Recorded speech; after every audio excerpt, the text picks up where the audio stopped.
దేశీయ మార్కెట్లు నేడు కుప్పకూలాయి. పశ్చిమాసియా ఉద్రిక్తతలు, భగ్గుమన్న చమురు ధరలు సూచీలను కుదిపేశాయి.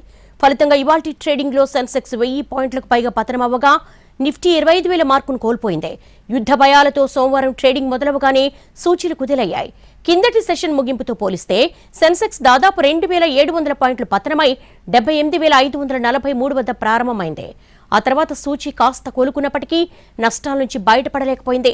మార్కెట్ ముగిసే సమయానికి సెన్సెక్స్ 1,048 పాయింట్లు నష్టంతో 80,238 వద్ద స్థిరపడింది. అటు నిఫ్టీ కూడా 24,603 పాయింట్ల వద్ద కదలాడింది.